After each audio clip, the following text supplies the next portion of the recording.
The day my HOA tried to take my house over a country song was the day they accidentally taught me how fragile power really is.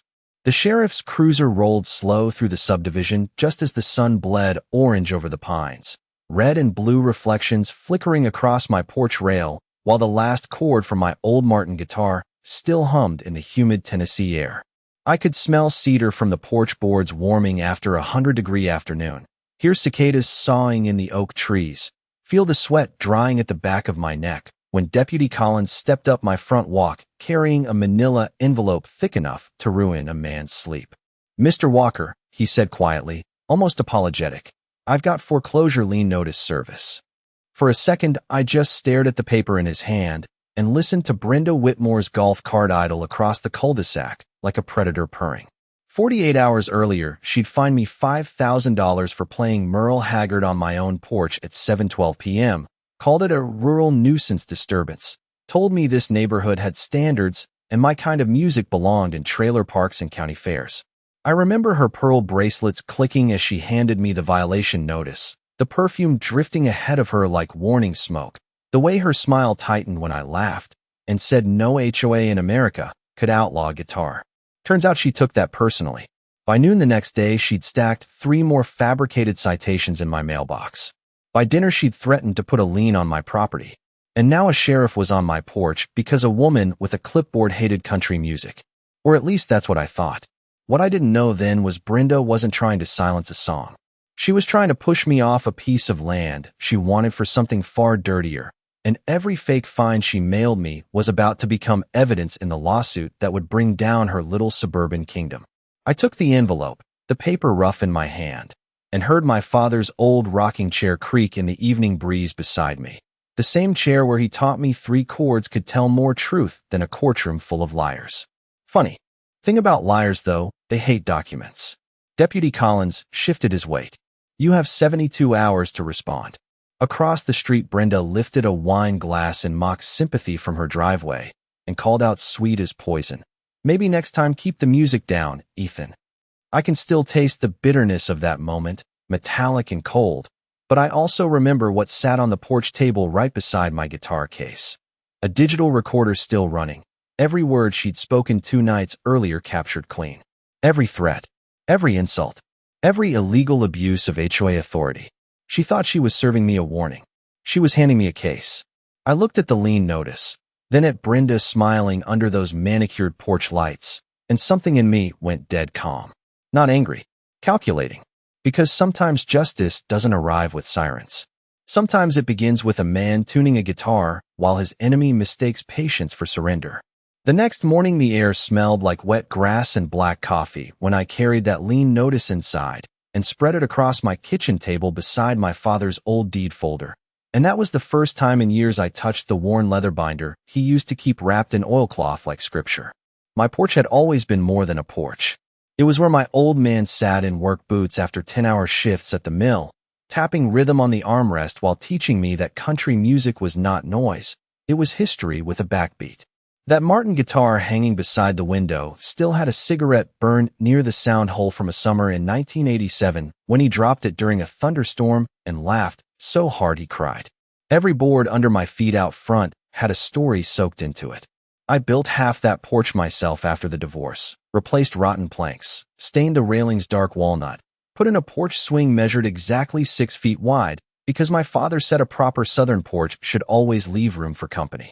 I bought this house for peace after my marriage folded up and left me with little but tools, a pickup, and silence. 3 acres on the edge of Willow Creek Estates. No fancy gates, no country club nonsense, just enough land for breathing room and enough quiet to hear whippoorwills after dusk. At least that was the dream before Brenda Whitmore turned neighborhood rules into a private monarchy. The coffee steamed while I flipped through HOA covenants line by line, paper whispering under my fingers, and something kept bothering me. The music fines did not fit. Too aggressive, too sudden, like she wanted pressure fast. I walked out to the porch and sat in my father's chair, hearing the chain of the swing click in the breeze, looking across the cul-de-sac at Brenda's oversized brick house, where 2 landscaping trucks sat in her driveway before 8 in the morning. That was when old Mr. Dorsey from 2 houses down wandered over with his dog, and said something that changed everything. He leaned on my rail and muttered Brenda had been pushing for months to buy up the corner lots nearest the creek because a developer wanted a private access road cut through this side of the neighborhood. My side. My lot sat right where that access had to run. Suddenly the music war looked a whole lot less about guitars. I felt the pieces move in my head like a lock clicking open. The lien was pressure. The fines were leverage. She was not trying to stop songs. She was trying to make me fold cheap. I remember the smell of rain building somewhere beyond the ridge and the distant low rumble of thunder while I pulled county records up on my laptop and started digging. Parcel maps, board minutes, assessment filings. By lunch, I found 3 special meetings never disclosed to homeowners. Brenda's signature on every one. By afternoon, I found legal language buried in the covenants stating the HOA had zero authority over incidental acoustic activity before quiet hours. Every fine she issued me was fraudulent on its face. I leaned back and almost laughed. She thought she had cornered a tired, divorced carpenter with a guitar. What she really did was wake up a man with time, paperwork, and a very long memory. And while she was probably sipping iced tea thinking that lien notice had scared me quiet, I was looking at the first crack in the wall of her whole operation, hearing those porch boards creak beneath me like they already knew this house was about to fight back. By the 3rd day, Brenda stopped pretending this was about community standards and started acting like a woman who believed she owned the air people breathed. It began at sunrise with the metallic slap of another violation notice hitting my mailbox, this one claiming repeated nuisance conduct and escalating fines to $800 a day. I held that paper in my hand while coffee steamed beside me and the smell of cut hay drifted from a field beyond the creek. And I remember thinking how strange it was that tyranny in America often arrived on expensive letterhead. But she was just warming up. Around noon, a white HOA inspection cart rolled onto my property without notice, tires crunching my gravel drive, while Brenda stepped out in pressed linen and sunglasses, clipboard tucked against her chest like a badge. She walked my porch measuring distances, photographing my rocking chair, even writing notes about the American flag over my rail because it was, in her words, improperly displayed for a managed community aesthetic. The woman cited me for a flag and a guitar in the same afternoon. That was when I understood arrogance has a smell to it, something colder than perfume. I stayed calm. Let her talk. Let her believe every word made me smaller. She leaned in and said if I could not adapt to civilized living, perhaps I should consider selling before legal costs buried me. Selling. There it was. The word hiding under every fine. That evening, she called an emergency HOA board meeting at the clubhouse and made sure the whole subdivision knew Ethan Walker would be discussed for chronic covenant violations. I went anyway. The room smelled of stale coffee, carpet glue, and tension. Folding chairs scraped the floor while Brenda stood at the front under fluorescent lights reading my violations aloud like criminal charges. Playing amplified music. Disrupting property harmony. Creating resistance to development initiatives. That last phrase hit me like a hammer. Development initiatives. She said it out loud in front of 20 homeowners and did not even realize it. Some neighbors looked down embarrassed. Some looked afraid. Then Brenda made her mistake. She announced the board was considering emergency nuisance foreclosure procedures if fines remained unpaid. A woman in pearls actually gasped. I kept my face still, but my pulse sharpened. Because tucked inside my shirt pocket was a digital recorder catching every word. She thought she was humiliating me publicly. She was narrating evidence. After the meeting, I walked into warm night air thick with honeysuckle and heard boots behind me. Mr. Dorsey caught up, pressed a folded envelope into my hand, and whispered Brenda had been forcing board members to sign things for months. Inside were photocopies of budget reports showing legal fund withdrawals labeled consulting fees paid to a development firm tied to her brother in Nashville. I stood under a parking lot light hearing crickets in the drainage ditch and knew the story had just changed. This was no longer a porch feud. It was corruption wearing pearl earrings. Still, I did not push back. Not yet. The trap needed more rope. So the next morning when Brenda mailed one more fine for unauthorized musical disturbance because I strummed 3 chords before breakfast, I smiled, signed for the certified letter, and set it beside the others in a growing stack on my kitchen table. Every citation looked like pressure to her. To me, they were exhibits. And somewhere between the hum of my refrigerator and the soft creak of my father's rocking chair, I realized the most dangerous thing to a bully is not resistance. It is a target who stops reacting and starts collecting proof. The next week, I started letting Brenda think the pressure was working. That was the trick. Not pushing back too early. Not showing her the gears turning. Every bully leans harder when they believe the wall is cracking, and I wanted her leaning with all her weight. So I kept playing guitar every evening at 7 sharp, same porch, same worn cedar boards under my boots, same old Martin humming low under the Tennessee dusk, and right on schedule another citation would appear. Improper amplified activity. Repeat nuisance conduct. Failure to comply with corrective directives. The language got more absurd the more desperate she became. I lined every fine in a neat row across my kitchen table until the stack looked like a paper monument to arrogance. The smell of ink and old coffee filled the room while I highlighted dates, signatures, contradictions. Each citation had some flaw. Wrong ordinance number. Misquoted bylaw. Fines exceeding legal caps. Brenda was not enforcing rules anymore. She was manufacturing extortion. But I needed one more piece. Proof she knew exactly what she was doing. So Saturday I baited her. I dragged my father's rocking chair 2 feet closer to the rail, set a portable speaker beside the guitar, though never turned it on, and played old outlaw country just loud enough for neighbors to hear, but well under county limits. Halfway through a Merle tune, I heard the golf cart motor before I saw her. That electric whine rolled up my drive like trouble arriving on batteries. Brenda climbed out holding a clipboard and a handheld decibel meter she probably bought online. The woman looked thrilled. She announced she was documenting willful violation behavior for accelerated lien proceedings. I asked politely under what covenant authority. She smirked and said authority is whatever the board says it is. There it was. On record. My phone, face down beside a glass of sweet tea, captured every word. She even threatened if I did not stop resisting, she could have county code inspectors make my life difficult. She thought intimidation sounded official. To a civil litigator, it sounds like retaliation. She handed me another fine and drove off convinced she had tightened the noose. Instead, she had handed me Exhibit 23. Monday morning, I met a lawyer in a red brick office over the courthouse square, a man named Russell Boone who smelled faintly of tobacco and legal pads. He read through my folder in silence, while ceiling fans clicked overhead.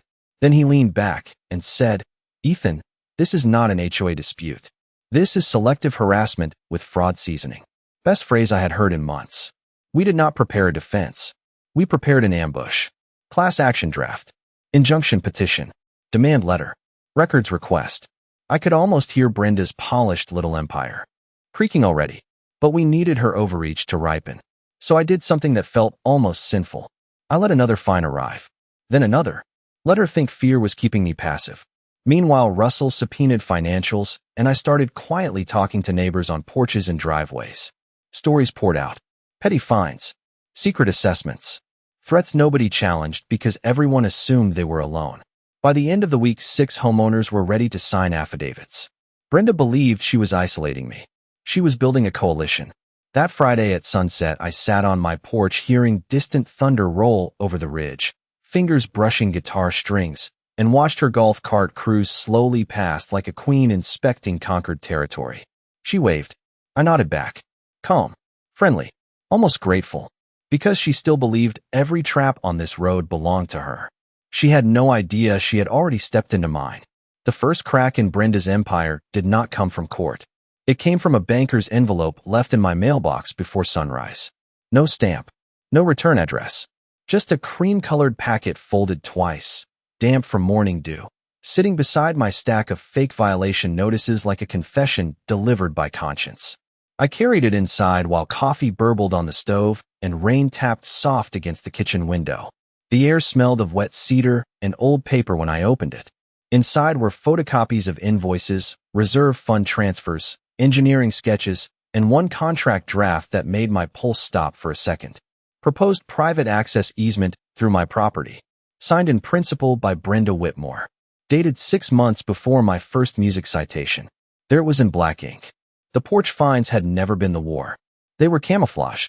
She needed me gone because my land blocked a developer road worth 6 figures in commissions. I sat at the kitchen table hearing refrigerator hum and distant thunder rolling over the ridge while tracing payment lines through the documents. Consulting fees routed from HOA reserves into a shell property firm.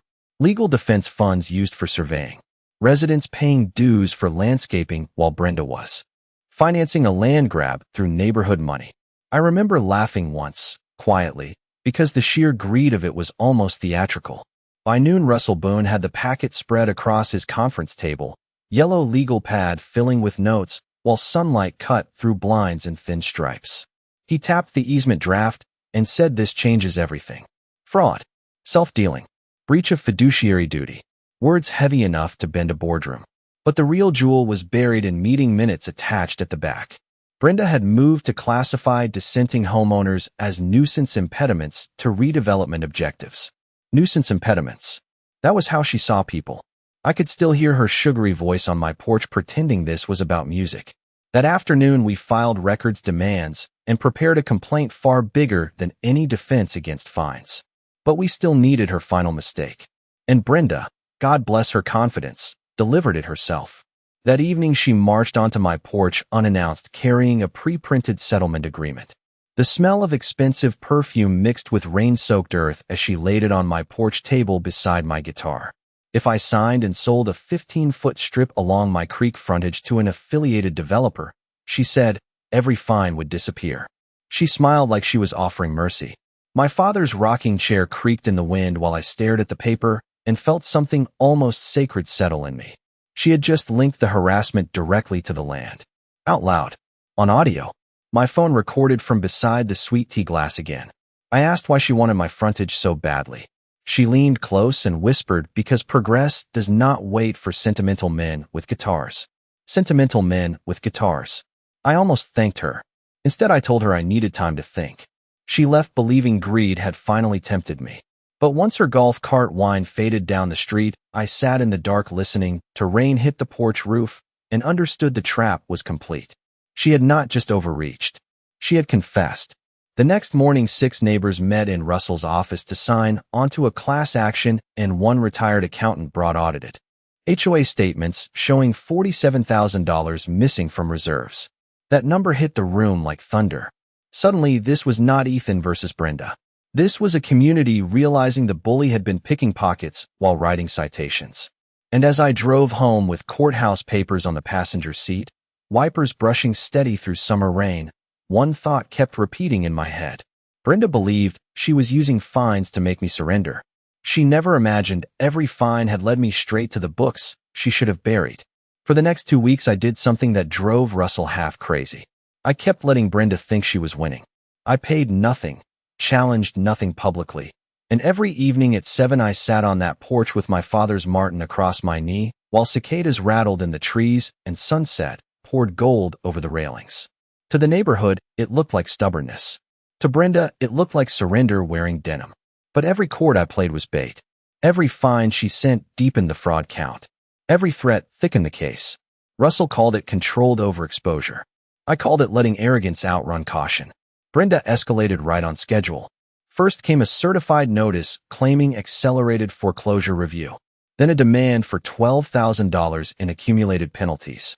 Then she posted violation summaries on the HOA bulletin board in the clubhouse, trying to shame me into folding. I walked in one afternoon and saw my name pinned there beside pool rules and landscaping reminders like some public outlaw. The smell of chlorine drifted from the community pool while neighbors stood pretending not to read. I smiled and wrote the date in a notebook. Another retaliation count. Another brick in the wall. Meanwhile, Russell filed quietly in county court under seal, and none of them knew. That secrecy felt almost electric, like sitting on a thunderstorm while everyone else watched blue sky. The real move came when Brenda called a special board hearing and summoned me to answer nuisance foreclosure charges. I almost laughed reading the notice. She had invited herself into her own ambush. We decided I would attend and play the defeated homeowner. No anger, no reveal, just one more nudge to make her overcommit. The night of the hearing, the clubhouse smelled of lemon cleaner and old carpet while fluorescent lights buzzed overhead. Brenda wore navy pearls like she was running for governor. She opened proceedings by accusing me of weaponizing noncompliance against community order. That phrase nearly made me choke. Weaponizing noncompliance. Then she slid across a proposed emergency seizure vote authorizing forced legal action against my home. She wanted the board on record endorsing the squeeze. But greed makes people careless. During her speech, she mentioned pending developer opportunities contingent on neighborhood cooperation, forgetting half the room had never heard of any developer. Murmurs started. I saw two board members exchange looks. Then she made the fatal move. She asked me in front of witnesses whether I would accept a reduced penalty if I signed away the creek frontage immediately. Quid pro quo wrapped in suburban politeness. Recorded again. Crystal clear. I acted tired. Rubbed my eyes. Said maybe I had fought long enough. Brenda relaxed. You could feel it. Predators exhale when prey kneels. She pushed harder, even joked maybe country songs sound sweeter from a smaller property. Some people laughed nervously. I nodded as if broken and walked out carrying my guitar case, hearing thunder in the distance and almost grinning in the dark. Because inside Russell had already scheduled filing service for dawn. Brenda thought she had seen me bend. What she saw was a man lowering himself to spring a trap. At sunrise, I was on my porch with black coffee when a process server turned into Brenda's driveway. I watched from behind the railing while mist rose off the creek and mockingbirds started up in the sycamores. He handed her a thick envelope. She opened it standing barefoot in silk robe, and even from 50 yards away, I saw her posture change. Lawsuit. Class action. Fraud allegations. Injunction request. For the first time since this started, Brenda did not look theatrical. She looked surprised. And in that silence broken only by birds and distant lawn mowers, I understood. Something beautiful. She had spent months trying to make me fear legal paper. In the end, legal paper was exactly what came for her. The courthouse smelled like polished oak, paper dust, and old air conditioning the morning Brenda walked into hearing number 2, believing she was defending an HOA dispute. That was the part one still admire in a darkly comic way. She really thought this was still about porch music. She arrived in cream linen with 2 lawyers, and that same controlled smile she wore when handing out fines. But I noticed something missing the moment she passed me in the hallway. Certainty. It had leaked out somewhere between service of process and discovery subpoenas. Russell stood beside me, flipping through binders thick enough to stop a truck door, every tab color-coded, every recording transcribed, every forged citation cross-referenced against bylaws Brenda had never bothered reading herself. I could hear leather shoes on tile, clerks calling dockets, the rustle of legal pads, and underneath it all that strange electric silence before something irreversible happens. When proceedings started, Brenda's attorney framed me as a difficult homeowner resisting lawful governance. I almost smiled because it was exactly the story we wanted on the record before the collapse. Then Russell rose. Calm voice. No theatrics. He began with the music citations. Invalid authority. Fraudulent penalties. Retaliatory liens. Then he moved to reserve fund diversion. Secret easement negotiations. Undisclosed developer payments. I watched the judge's pen stop moving halfway through Exhibit 12. That is when you know gravity has changed. Then came the recordings. Brenda's voice filled the courtroom through a speaker, crisp as church bells. Authority is whatever the board says it is. Sign away the frontage and the fines disappear. Progress does not wait for sentimental men with guitars. Hearing your own arrogance played back under oath does something to a person. Brenda's posture stiffened. Her attorney whispered hard into her ear. The judge leaned forward. Then Russell dropped the final stone. Missing reserve funds traced to consulting invoices routed to Brenda's brothers. Development company. $47,000. A retired accountant from our neighborhood testified line by line. Another board member admitted under oath she had signed minutes she never read because Brenda said it was routine. One by one, the polished image peeled off. Not with drama. With paperwork. That was the beauty. No shouting. Just documents doing what truth does when organized. Brenda tried to speak, said the funds were strategic planning expenditures. The judge asked why strategic planning required targeting one homeowner with fabricated music fines. No answer. Just silence thick enough to hear the courtroom clock. Then came the moment I will never forget. The judge lifted one of Brenda's citations, looked over his glasses, and said this appears less like enforcement and more like coercion dressed in community language. Even Russell looked satisfied at that. By recess, whispers spread through the hallway. Neighbors who once avoided eye contact were standing beside me now. Mr. Dorsey slapped my shoulder. Someone brought courthouse vending machine coffee that tasted like burnt justice and somehow perfect. When we returned for ruling on injunction relief, the judge froze all foreclosure actions, suspended collection of every fine, ordered forensic accounting review of the HOA, and referred possible fiduciary violations for further investigation. Brenda looked smaller somehow, like expensive clothes had lost their authority. But the twist came as we packed up. Her own attorney quietly withdrew representation over undisclosed conflicts tied to the developer contracts.